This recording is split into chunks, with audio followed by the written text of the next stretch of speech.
Thank you. Okay.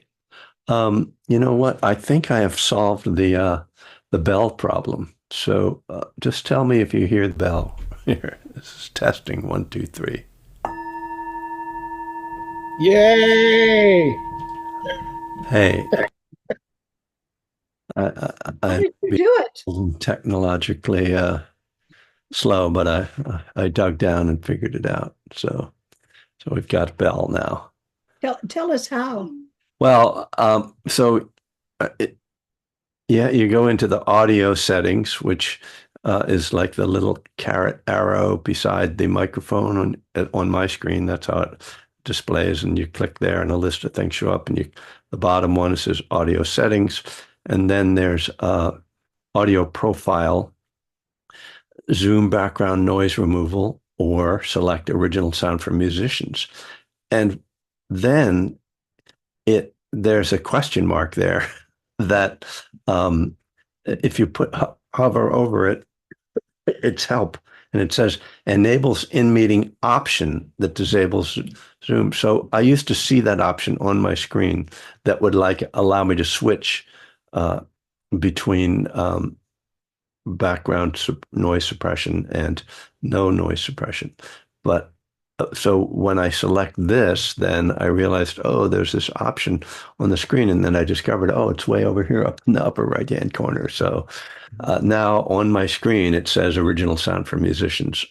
And then it says it's off right now. And then if I click on it, then it's on. So for the bell effect, I want the original sound for musicians to be on because it's suppressing anything that's not a voice when it's off. It's the off on sort of seems backward, but there you go. I hope that was And is instructional. it? Sorry. Hi. Hi, This Kevin. is this is your YouTube instruction. Yes, Anne, hello. What is your I just, question? no, I was just looking at the options underneath that. Is it high fidelity music mode or Um, echo cancellation? yeah, those aren't so important, I don't think. Okay. I turned off echo cancellation because if you read the help instructions with the question marks, it says unless you're using headphones, which I am, we recommend you enable this. So I was like, well, I'm using headphones. So Oh, it's that's supposed to catch it so it doesn't turn right. into a feedback loop. Okay. Um, yeah, but if you're not using headphones, you should keep that on. Keep it And, on. and Okay. yeah, I keep it clicked. And I did keep the high fidelity music mode clicked. I don't, not Yeah. really, Okay. uh, you know. Okay, Thank you. you're welcome. Now we will move back to our regularly scheduled program of Dharma and recovery. It doesn't look like anybody left during that instructional, so I'm impressed with your patience. So let's sit. And just settling back into a comfortable posture, upright if possible. If not, just lying back. And if you're lying down, I recommend eyes open. You can really sit with eyes open or closed in any posture. And tuning into the body, feeling how you're holding your body.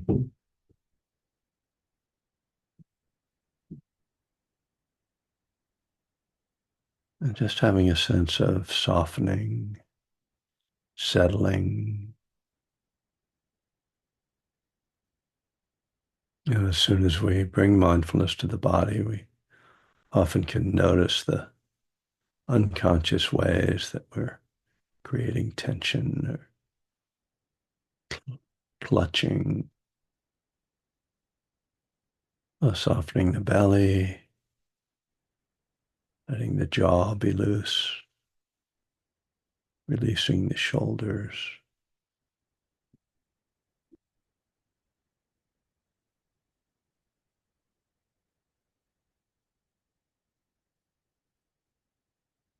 And then feeling the breath.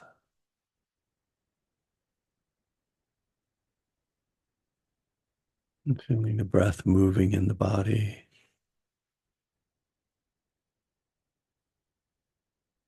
The sensations of the air at the nostrils, or the feeling of movement in the belly.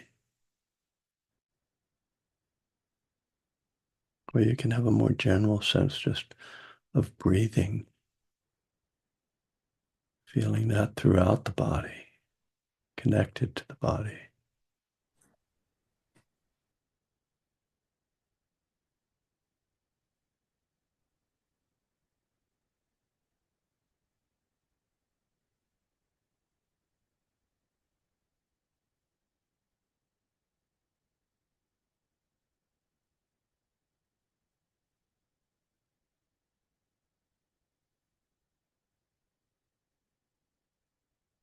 And as we begin a period of meditation, we might just have some sense of what our mood is right now, or if there's any kind of resistance to just being still. It's a kind of transition from ordinary activity into the quiet and stillness of meditating. There can be a kind of pushback in the momentum of moving forward. It can feel uncomfortable to just stop that movement. And sometimes just breathing with that resistance, or with that momentum. Maybe let the breath deepen a little bit. Let out a slower breath, one or two longer, slower breaths.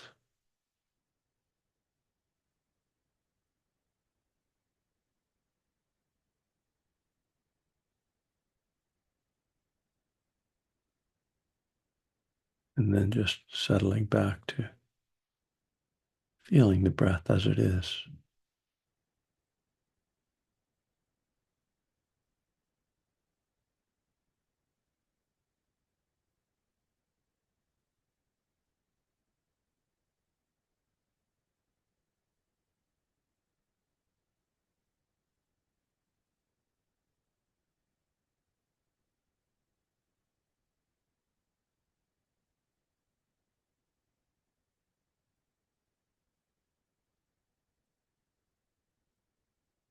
It's natural for the mind to wander, so we gently bring it back when we discover we've lost touch with the breath. Just come back to those sensations. Let the thought fall away. Breathing in and breathing out.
What are the themes that pull at your mind, pull at your attention?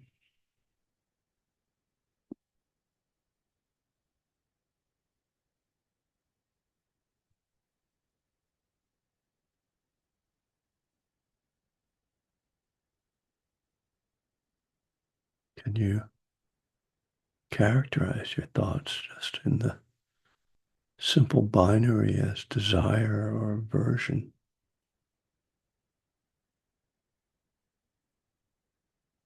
Thoughts that are moving toward or grasping toward, or thoughts that are moving away from or resistant to.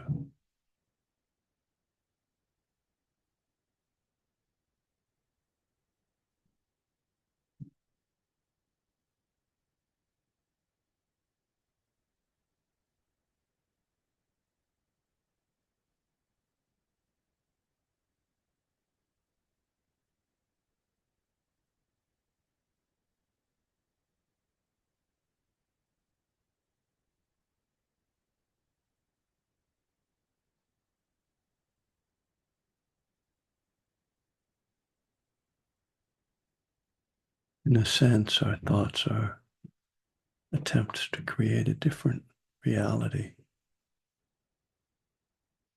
try to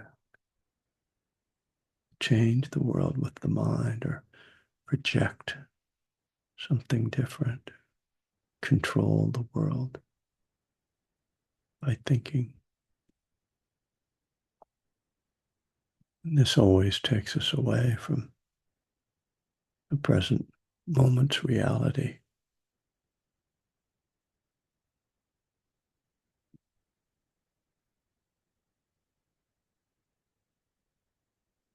Now, can we come into a acceptance of how things are? Just be okay with the pleasant or the unpleasant, the neutral, whatever the quality of this moment is. Just breathe with that, accept that. Not try to fix or change that. This is the quality of equanimity, so prized in Buddhist practice.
The partner of mindfulness is loving kindness or metta. Can we meet whatever arises with a loving awareness, holding it with kindness?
So nice to have my bell back.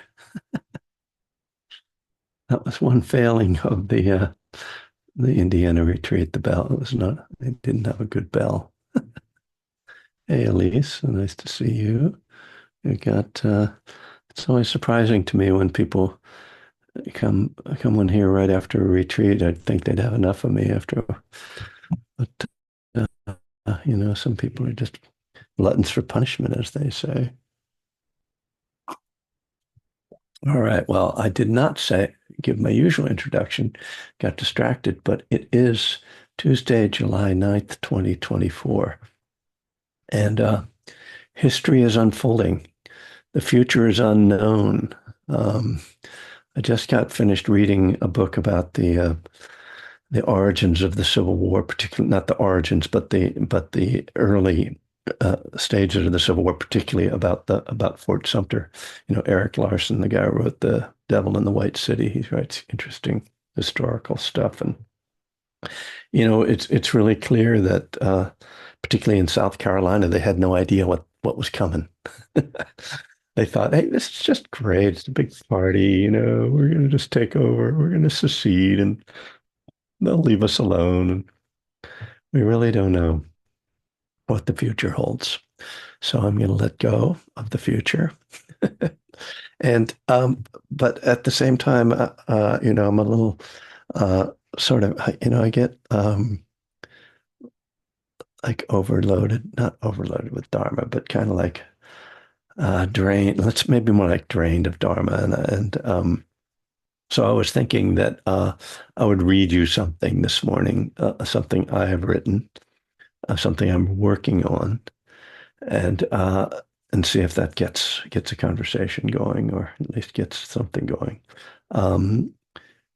And this is so we'll see. I start books; they don't always get finished, but some of them I finish for sure.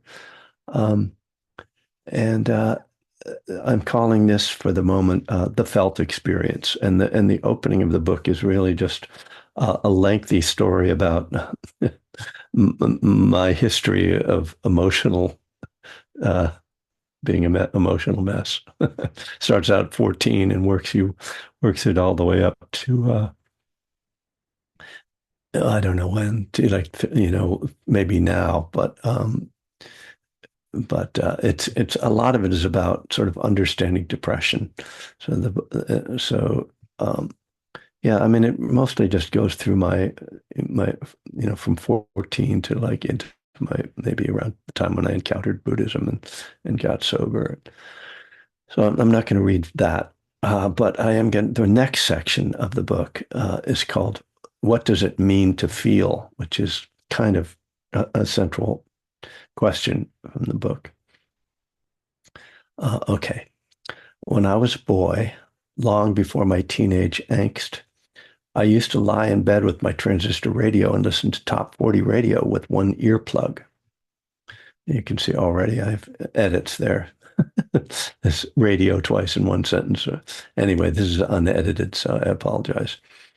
I was supposed to be asleep, of course, but I loved the music I heard. Listening to that music was my first experience of feeling. While we'd hear those songs as corny today, my 9 or 10-year-old heart was moved. I had no idea what being in love meant, and yet hearing Roy Orbison, the Shirelles, or Dion and the Belmonts, I thought I did. This is the magic of music, and actually of all the arts, to evoke feelings from something abstract. How is it that sound waves hitting my eardrums make me feel something? A question for scientists, not me. But for my purposes, what I want to point to is that when I teach meditation and ask people to engage or breathe into the quote felt experience, this is one way to understand what I'm talking about. The feelings that music evokes aren't related to events in our lives or actual happenings. They are simply responses to what's in the air, literally. Exploring these feelings with awareness is simple because they don't have to have content. Whereas if I have an argument with my wife, the emotions that come up have a long, complicated history. A song doesn't have that. Now, parenthetically, music may develop a history for us over time and become associated with certain events and moments in our life. but its initial impact is solely abstract, sound triggering feeling. It only has a story in memory. Music always has had this role for me, and I'm sure for many others. Listening is a way of evoking feelings intentionally. And I think these early encounters taught me what feeling was. While my later feelings of depression were much more complicated and fraught, the response to music felt pure. Depression felt overwhelming, crushing, unmanageable. Music was always contained in a safe framework. Drug and alcohol use had something of the effect of music, offering a way to control what I was feeling. But intoxication had drawbacks that music didn't. And when the feelings brought on from music had a directness and purity to them, those from drugs and booze were messy and distorted. What we learn when we bring mindfulness to the felt experience is that feelings are flowing through us all the time. Music may be one way to influence them, intoxicants another, but fundamentally, there's no getting away from feelings. When my teachers told me, my meditation teachers told me I needed to explore this area of experience, it's because those ongoing feelings are having an ongoing impact on my life. And so I had described this moment of my meditation teachers, and many of you have heard me talk about this, saying, your practice is to feel, and don't be afraid of feeling.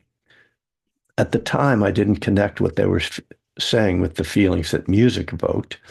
One of them pointed to his chest, so I started there. I can remember doing walking meditation on a wide lawn, asking myself, what am I feeling? What am I feeling? Walking back and forth.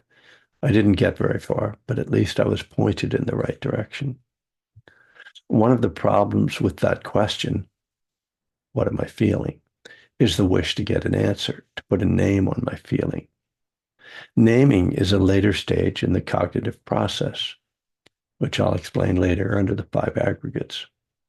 We often jump to naming without spending enough or sometimes any time on actual feeling. When I told myself I was depressed at 14, this is what I was doing. Naming gives us a sense of power and control. It's what our minds like to do because they don't like uncertainty. Language itself is a way of sensing control over the world. I sometimes find it amusing that we name every single plant and living being we encounter. None of those plants or insects or birds think that that is their name. My teachers were hoping to teach me to rest with the feelings as they were, but I was still too caught up in my mind, my beliefs about my emotions and the stories that went along with them to let go enough to just be with feeling. Letting go is frightening. We cling to the illusion of safety that thoughts, stories, and names give us. It would be 5 years after my first foray into Buddhist meditation before I got sober. One understanding of what happened in those years is that I went through a psychic upheaval. The relative peace, the quiet desperation of my 20s was based on not challenging my beliefs or trying to deal with any of the underlying causes of my pain. Just smoke dope, drink, play music, and try to find a woman who would fix me. My early 30s were a time of chaos and disarray. At one point, I was homeless for 6 months, sleeping in my friend's VW bus. I'd spent years proud of my rebellious lifestyle, always imagining that I would be saved by some deus ex machina, whether rock stardom, enlightenment, or romantic love. Hitting bottom in such a way began a process of waking up. Illusions shattered, dreams punctured. Finally, all I sought was a sane and normal life. Sobriety offered that, and it offered something else as well, clarity. With that clarity, I began to feel. Now I had no choice. Without the buffer of drugs and alcohol or the fantasy of a magical escape, feeling was all I had left.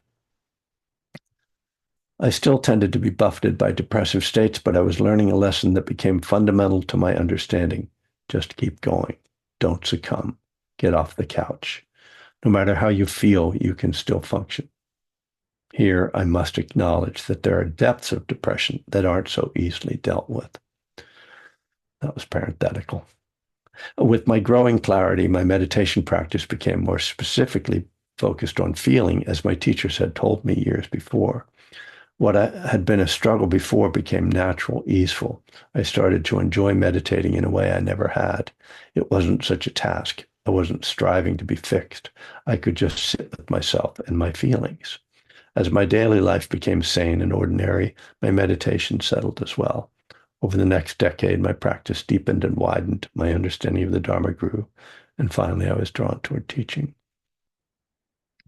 So rough, writing wise, but and I'm not sure it even makes a lot of sense, holds together. But I'm trying to get into this topic that many of you again have heard me talk about a lot, like working with feeling and meditation, and writing about something like that. I have to kind of build up to it. The next section of the book is about what the Buddha says about feeling and trying to reconcile that with my own experience and my own practice, which at times, fits together. And then at other times, it's like, what's the Buddha talking about? And why doesn't he talk about this? And so it's really just an exploration of all that. And we'll see if it comes together in a way that's actually a useful book. As usual, I use my own experience and I know to kind of talk about things. And at times that can maybe feel like it's ter getting sort of too much about me or becoming a memoir, but it's not meant to be that. But because it's hard to me, we when we talk about stuff like this, you can just wind up in these abstractions and just sort of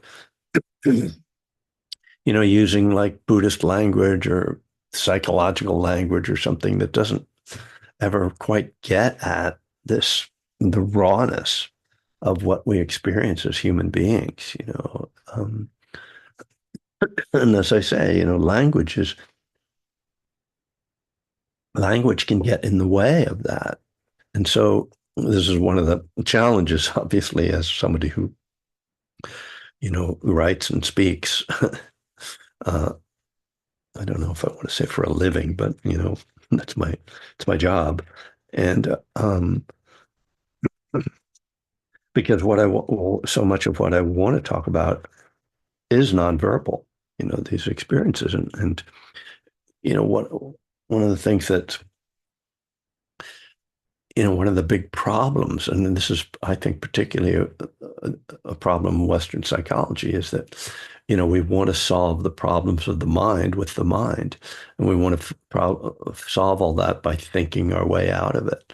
And, I spent years in therapy, like talking about myself without really feeling myself or getting into like getting any understanding other than like, oh, my parents did this and I it wasn't uh, Buddhism asks us to go just straight into being alive, and that's not something that's just you know the mind is obviously part of that, but it's not where I think life like originates, if you will. The I was talking about this on the retreat a couple days ago about how thought, verbalized thoughts, or thoughts in the mind that are in the shape of words, are a, an evolved state of thinking. That is to say, thoughts start on a nonverbal level. The reason humans figured out how to speak is because they were having thoughts, but they didn't have words for those thoughts. And so they wanted to communicate with each other and tell each other. I mean, that's not the only reason. People obviously wanted to communicate about other things like watch out for the tiger over there. But but an important part of it is like, I want to tell you what I'm feeling, you know?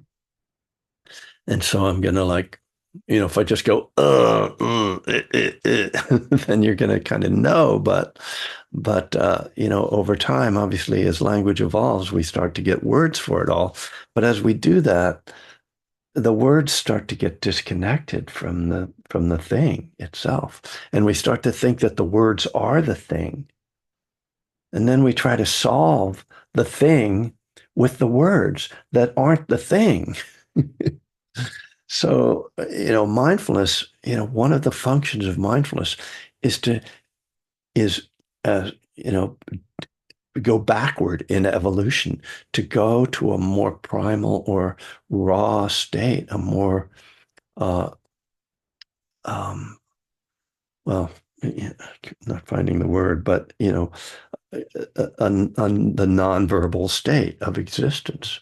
The breath, when you say pay attention to the breath, you're not paying attention to thinking about breathing, right? And people sometimes struggle with this when they first start to meditate. Oh, well, I'm thinking about breathing. I don't, how do I just feel the breath? And it's interesting that such a simple task can be challenging for us because we are so much in our heads. So this is what this is about. And it's like, how do we get into this felt experience? And then how do we live with that feeling? How do we live with those feelings? Because there's the reason, one of the main reasons, if not the main reason why we don't hang out there is that we don't want to feel those things.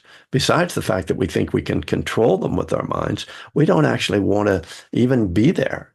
We want to we like being like one step away from the reality of our body's felt existence. And so it's the beginning of this training is turning toward and coming toward and gently holding and seeing the fear and seeing the resistance and then breathing with it and just seeing that it's okay.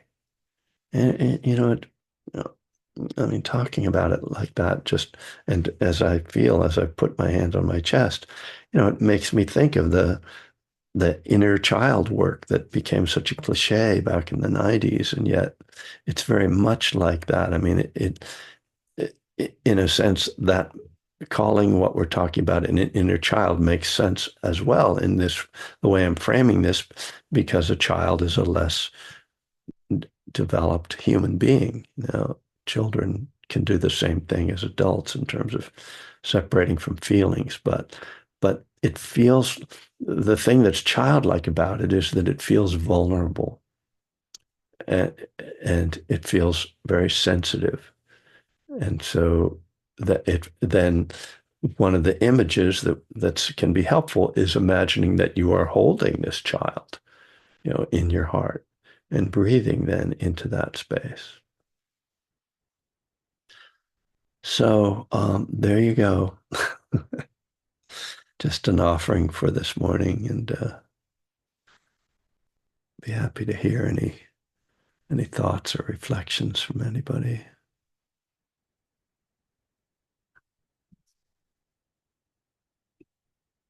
Oh yeah, John, go ahead. Thanks, as always, for doing these sessions. They're great for me. Thank you. But I also wanted to reaffirm your use of your personal stories in your teaching and in your writing and in these sessions. They make all the difference in the world. I don't think I could listen to somebody just theorizing or philosophizing about the kind of concepts that you're relating.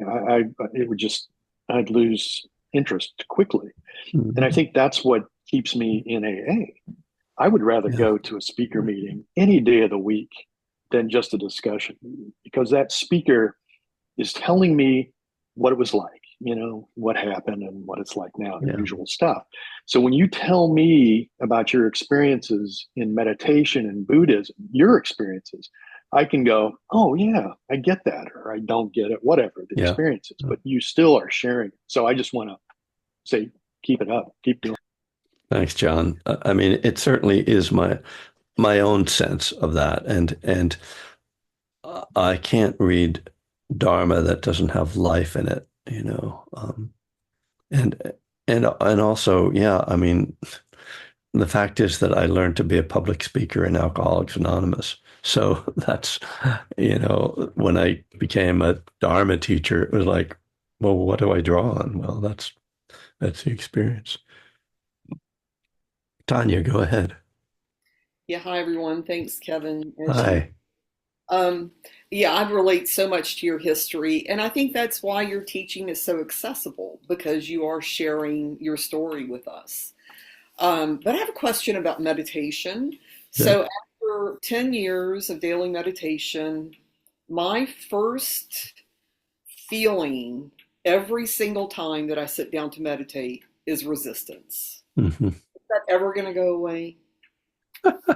Yeah, oh, I don't like to make predictions, particularly at this time in human history. I think predictions are very dangerous. Um, and in terms of personal experience, the so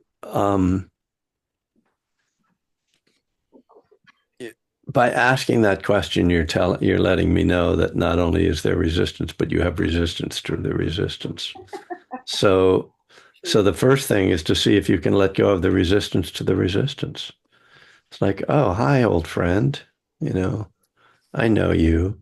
And, but the other thing is that you've kept going. And the fact that you've kept going means that you have faith in the practice because you know that um, over any period of meditation, there's going to be a certain evolution and settling that happens. I mean,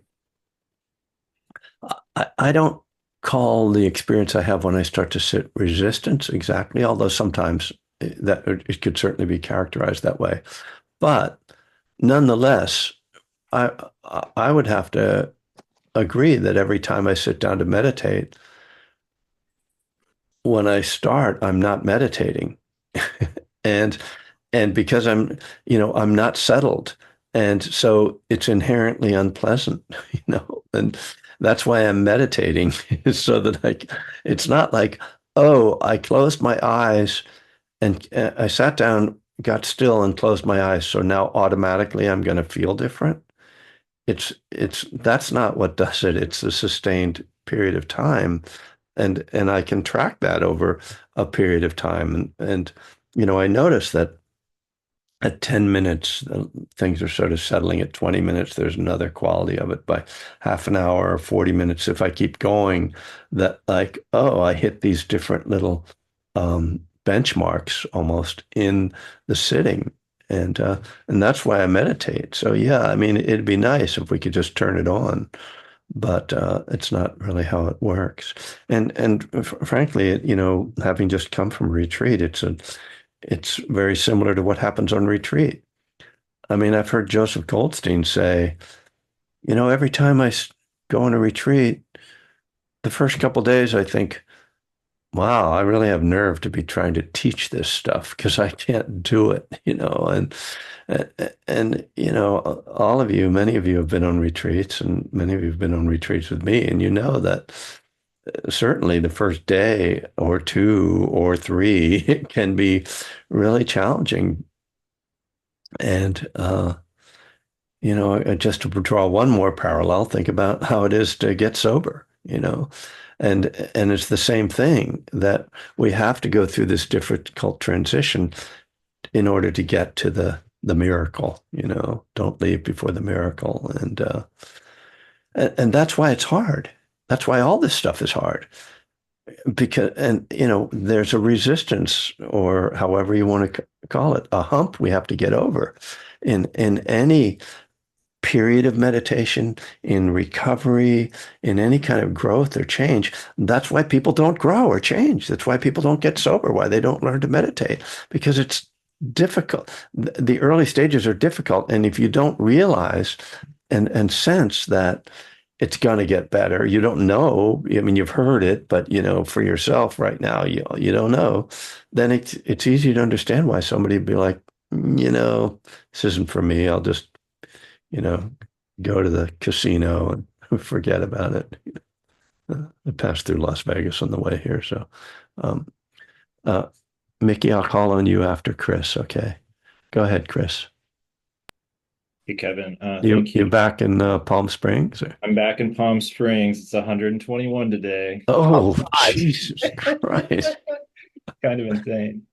But more just like reflection and commentary on what you were speaking about. And I shared this a bit in the retreat of that, like I had recently ended this relationship and I'm sad over it. I've Yeah. experienced depression, and from a very verbal, top level kind of thing, it's like I'm depressed over this relationship. But, Yeah.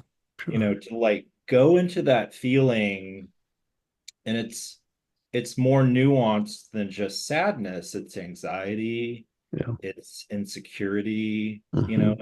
and it is a lot of those childhood things of, and that kind of those that very baseline fear of like all of these other little emotions are kind of bubbling up around that generalized statement Yeah. of I'm depressed, but it's more complex than just this one thing, That's right.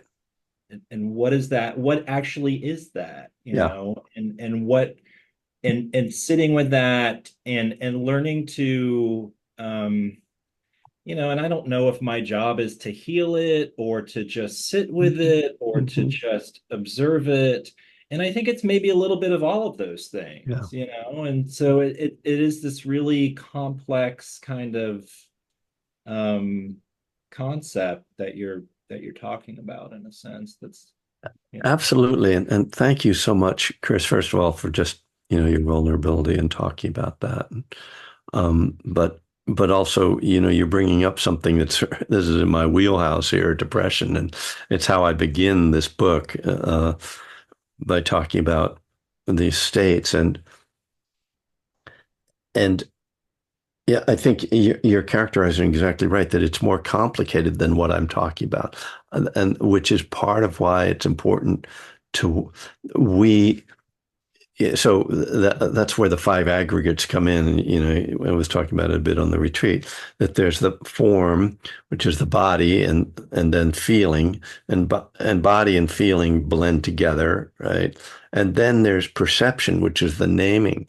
So the thing I'm pointing at more than anything is the form and feeling experience before perception. Perception is the thing that names the thing and says what it is.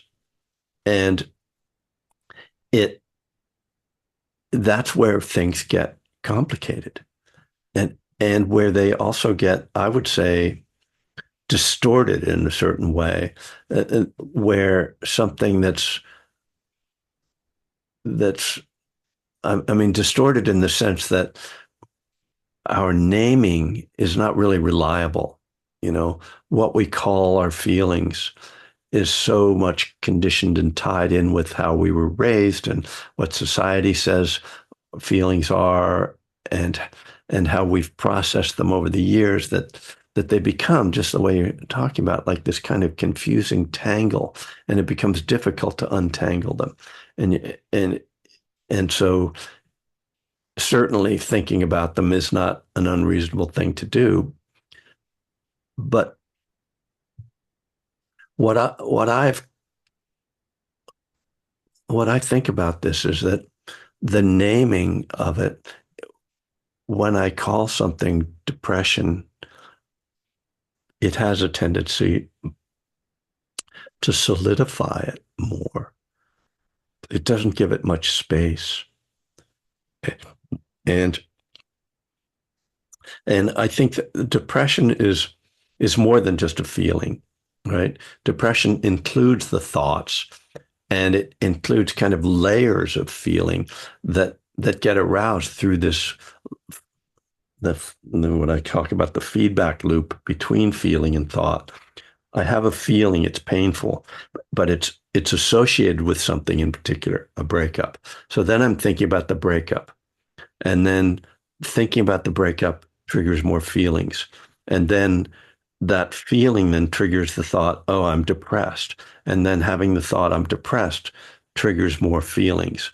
And it goes from these sort of discrete experiences into something that's more all encompassing, because it's now taken over kind of the body, the feeling, the perception, what's called volitional formation. So the thought processes, everything is kind of consumed and existing within this whole container. And that's what I kind of call depression, this whole container of feeling and thought and memory. It's tied up with memory and self-judgment, who I think I am, and then fear about that I'm not going to be able to get out of this. And so so this is kind of the thing that I'm trying to deconstruct through this process, through this meditative process, to get at first, okay, what's the feeling? Just let me feel the feeling. Let me breathe with that. And then the Dharma teaching that feeling is impermanent. So this is painful, it's unpleasant, but it's not going to last forever. That's my antidote. And it's not, it's not a cure. It doesn't fix it, but it's the thing that I push back against. Oh, fuck, my life sucks. I'm miserable, and I just push back with like, right now, I feel bad. It's going to pass. And then pointing to what can I do right now that not to fix it, but to move forward in this moment, in this day, in my life, right? And so that's literally different things. Like, what am I going to do with this day so that I'm not consumed with this? And then, someone, I think this came up on the retreat again, but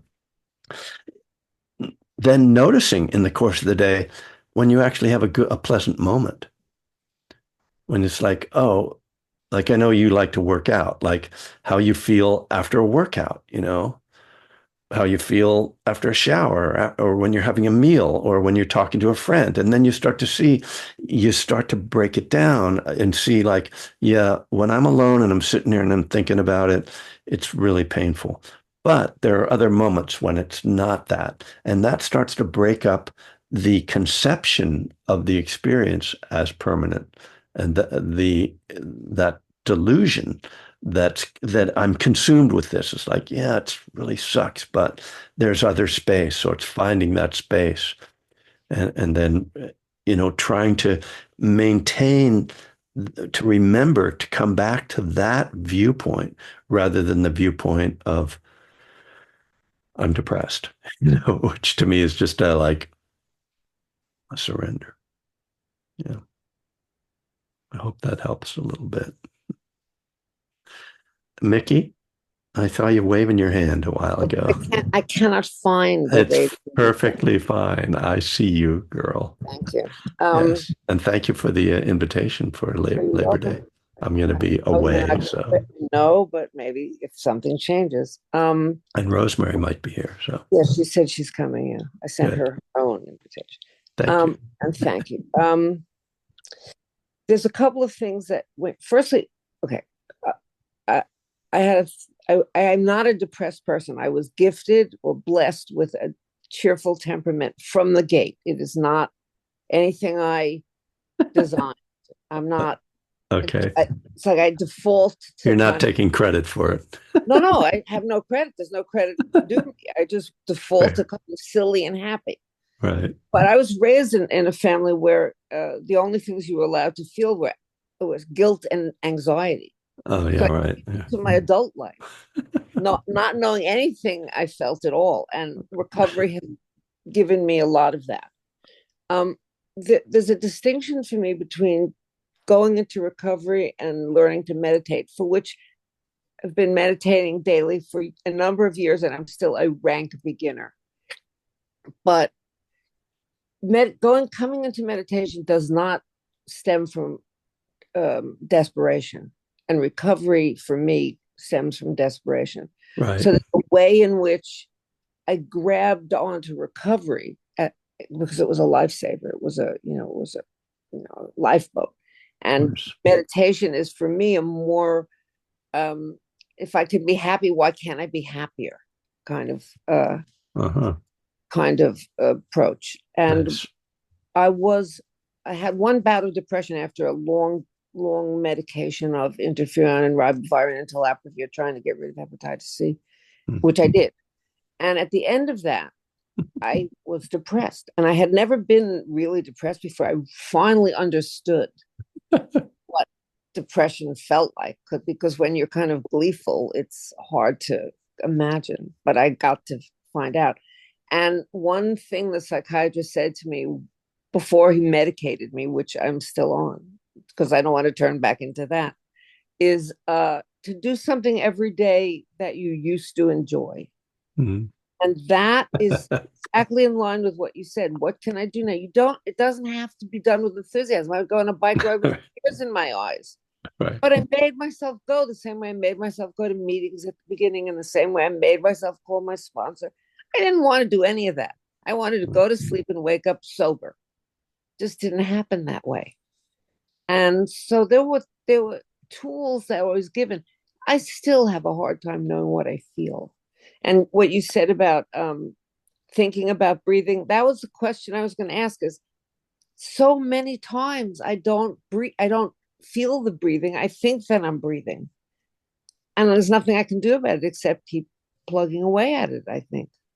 Unless you have another suggestion, like a hammer Well, across the head or something. well, first of all, thank you so much for all of that sharing. And I'm glad you got over Hep C. I'm sorry you didn't get to do it the easy way with the modern Right. drugs, but Right. interferon was a tough one. Um, so my one suggestion in terms of sort of really finding the breath is to try to notice if you can feel the difference between breathing in and breathing out. So let's do that right now, everybody. You don't even have to close your eyes, but it helps maybe.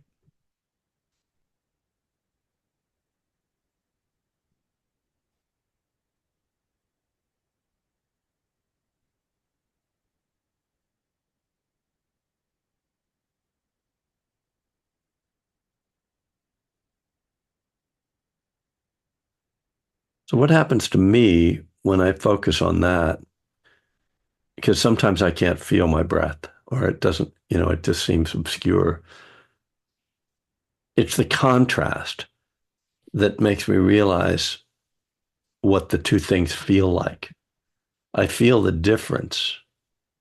And then, because I feel the difference, then I'm able to pick out one and the other. When we talk about being mindful of the breath, we often don't get explicit about the fact that you should pay attention to the in-breath and the out-breath. That's actually exactly what the Buddha taught. He said, mindfully I breathe in and mindfully I breathe out. And so he is definitely making the distinction that those are two different things. I mean, that's one way to do it. The other is feeling just the movement of the belly, because the breath at the nostrils, which is what I sort of assumed everybody was trying to feel it there. The breath at the nostrils is more subtle because it's just air touching skin. But if you feel your belly is like, a whole muscular movement, including the diaphragm, and the chest moves a bit, and so that's I think a more gross physical movement that can be maybe more easily felt. Those are my suggestions. Thank you. Thanks everybody for showing up. Yeah, I mean, I can only imagine that since I believe all of you are in the United States of America, that you're all in a bit of and usually the people who come to Buddhist things have a general orientation that I would suggest that you might be disturbed. And so I don't have much, to say except take care of yourself and I don't know, pray. I don't know. I don't know what to do really. I feel very, very helpless. And but I do know that I just don't know what's going to happen in the future. And I remain hopeful that sanity will reign. You know, it's we just don't know. Right now, there's just such a negative mind state from the sane part of the world, sane part of the country, that it's really hard to get to remember, like, things may be fine. So let's just, keep some kind of positive thought that way. All right. Thank you, guys. Thank you. I feel like maybe I usually have a different way of ending. I don't usually end by talking about, do I do something? No, I guess not. Maybe I should, but I'll think about it. Like, may all beings be free from suffering. How about that? I think that'd be good. Radiating kindness. Thank you, Kevin. All right, you guys. Love you. Great to see everybody, really. Thanks, Thank you. Kevin. Bye. Yeah. Thank you, Kevin. Thank you, Yeah. Kevin. Okay. Thanks, Kevin. Good to see you. All right, Mike. Thanks. Hi, Monica. Bye, Monica. Thanks, you guys. We got to meet in Denver. It was so cool. Oh, really? Wow. Oh, nice. Yeah. I was have to great. get on the YouTube, get the videos back up on YouTube. All right, That would be cool. I'm ending the meeting for all. Oh, Goodbye. good. Bye.